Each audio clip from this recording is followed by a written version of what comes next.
daytime activities as well. Our goal is to create a memorable and inclusive experience for everybody. And do have a list of the 12 parks where activities will be happening. They'll be at Alcott Park, over at Indirus Playfield, although there will not be fireworks at Indirus Playfield.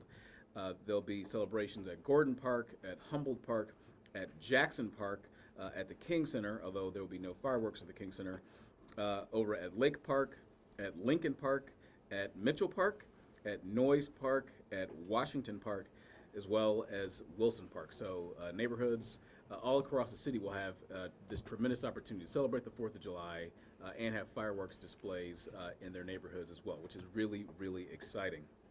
At the same time, your safety is our top priority. The Milwaukee Police Department will be on site at all event locations to ensure that there are comprehensive safety measures in place so that everybody has a safe and enjoyable 4th of July holiday. I'm sure they'll plan and carry out appropriate crowd control and safety plan to create a safe and enjoyable environment.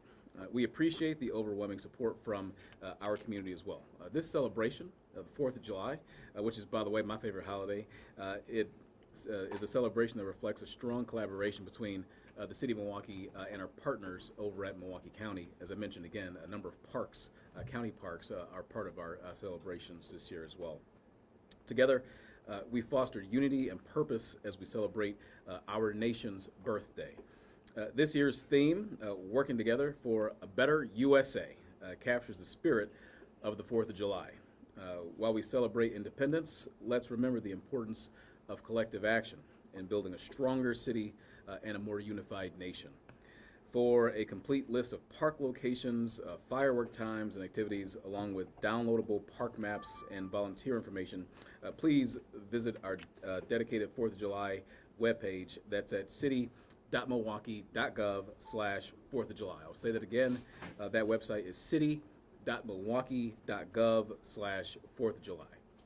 So I encourage all of you to join us as we celebrate our nation's independence and come together as a community. Let's make this truly an unforgettable 4th of July right here in the City of Milwaukee. Thank you so much, and with that, I'm going to pass it over to Cheryl Sasiwa, who's got some additional words for you from the 4th of July Commission. Cheryl? Good afternoon. I've been involved in this over 50 years, and I love the 4th of July. And we put on a really good program. It's safe, it's fun, it's family-orientated, and we really want it to continue in the same respect that it is. We have, like the mayor said, 12 locations, 10 firework displays, 8 parks that have daily activities, and this has been in place for 100+ years, and we want to continue for as long as we possibly can. Thank you. My name is Jeff Kletchka, and I'm the Vice President of the Humboldt Park 4th of July Association, and I'm here with our President of our association, Matt Mazer. And really what we wanted to talk about today is really how our celebration at Humboldt Park is really a full day of family-friendly activity, beginning with a parade at 9 o'clock, a parade that highlights our community, schools, churches, civic organizations, neighborhoods, and all of our community coming together to celebrate this great country. But then throughout the day, there's also family-friendly fun throughout the park, including a donut hole, eating competition, talent show, entertainment in the evening for the community, as well as a great fireworks show at the end of the night. We're blessed to be a part of this organization. I've been a part of it for 12 years, and we are so lucky to have the support of our community. And we really want everyone to come out. We really want everyone to have a great time, a fun, enjoyable, and safe time. Thank you. Hi, I'm Roy Suarez Del Rio III. I'm the president of Wilson Park 4th of July Committee. Our parade starts at 9 a.m. Again, family fun stops then at 1 p.m., but we do have fireworks there as well. We are very thankful for all the support we've gotten over the years. And as you can imagine, we're trying to keep this going for years to come. We need your support. Wilson Park primarily, we do need a lot of volunteers. We need people in a parade. We need all of the community support. So with that being said, please feel free to email us, Wilson Park 4th at Gmail. We definitely need your help, and this year we would like to see everybody come out there. Spread it out through all the neighborhoods. Go to all the parks. You know, there's morning events, there's night events. Pick and choose, but we'd like to see you out there. Thanks. All right, well, thank you all so much. As I said, the 4th of July is my favorite holiday, and we get around, myself and my family typically, to a number of parks all across Milwaukee, celebrating in neighborhoods all over the city. There really are wonderful opportunities for people all across the city to be engaged and celebrate this incredible holiday. So with that, we'll take questions. Mayor, do you think? I got one here first. Hi, Mayor Johnson. Given Superintendent Posley's resignation, do you think that you would consider the city taking over the school district? This was something that was floated by Governor Doyle and former Mayor Tom Barrett in 2009. Would you consider anything like that? You know, people generally tell me that I'm young, but what I have to tell folks is that although I may be young, I'm old enough to remember that effort, and I am old enough to remember the fact that this community vehemently rejected that effort. I think that there are extremes here, the extremes being the status quo that we've seen as it relates to public schools, and the extreme of mayoral takeover, which, by the way, doesn't necessarily present itself to be a panacea. There are other communities around the country that have mayoral control of schools that don't necessarily perform exceptionally well. So this is what I want to see. Right? I want to make sure that kids in Milwaukee Public Schools are best positioned for success. That's what I said when I was when I won re-election and was inaugurated as mayor. That's what I've consistently have said and been talking about since this financial situation has shown itself to all of us. So I'm going to be in the room. I'm going to be a committed partner and working to make sure that that is what happens, right? That the students in Milwaukee Public Schools get the resources that they need, and that our city is in the best position to make sure that all of our kids, regardless of what school system or type that they go to, that they're in the best position for success. And we're talking about Milwaukee Public Schools right now, yes, but let's not forget that when we talk about education in Milwaukee, it's not just Milwaukee Public Schools. There are a number of other school types here, whether it's charter schools or whether it's private schools that students attend on a voucher, that have some really great and wonderful schools like we see in Milwaukee Public Schools, but also have some really challenged schools like we also see in Milwaukee Public Schools. So it's incumbent upon me and the powers that be as it relates to education in our community to come together, to not have the adults fighting, but coming together to make sure that all kids in our community, regardless of what education system they find themselves in, are in the best position for success. Do you think the schools are hurting your effort to increase the population in Milwaukee? I think that no matter where people move to, they're going to look at education. That's why I think it's important for me to be more involved with the schools. And if you saw my statement that I put out in light of the superintendent's resignation, we talked about some of that. We talked about some of the partnerships that we've had with Milwaukee Public Schools since I've been mayor, going back to 2022. We established monthly check-ins with the superintendent, although I'm not privy to every single detail or decision point.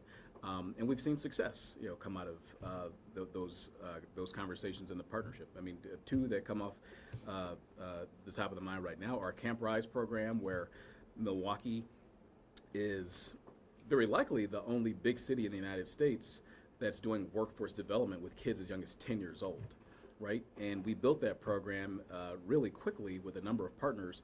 Milwaukee Public Schools was a key, and if it were not for MPS, that program would not have happened. We would have not been in a position to be able to serve kids as young as 10 in workforce development and having Milwaukee be a national leader there.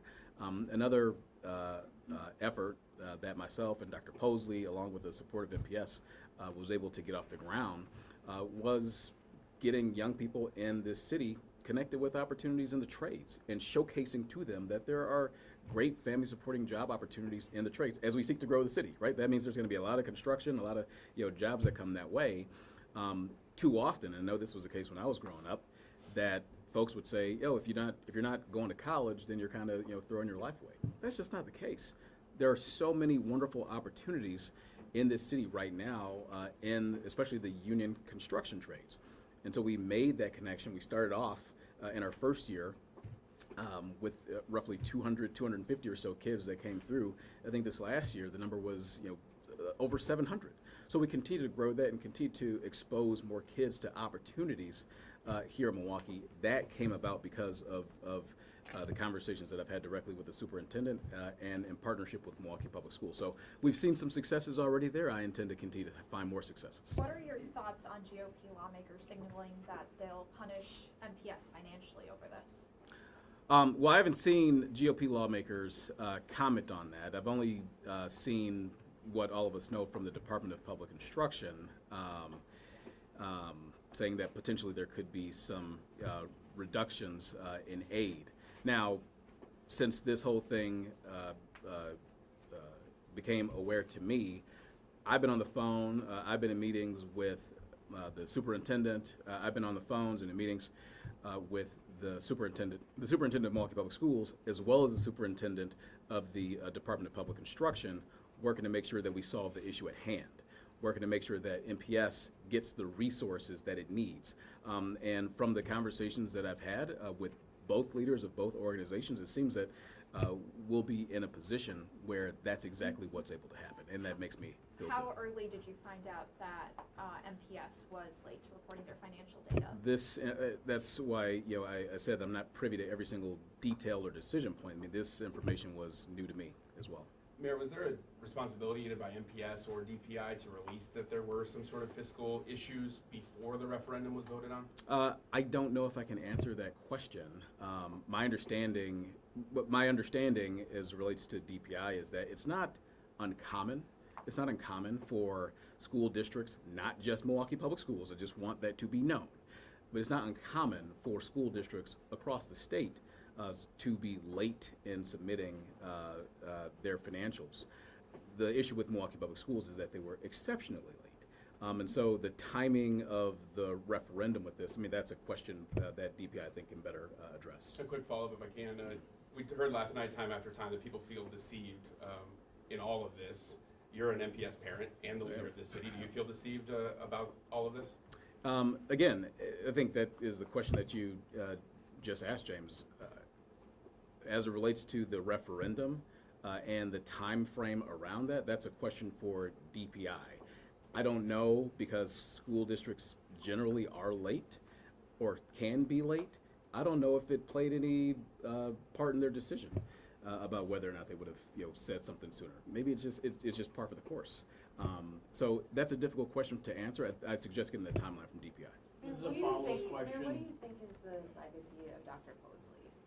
What do you think about how he's going to be remembered? Well, my time working with him since I've been mayor, again, has been very fruitful. I mean, I just touched on a couple of programs that I am very proud that we've had the opportunity to work on. Programs, by the way, that would not have come to fruition if it were not for Dr. Posley.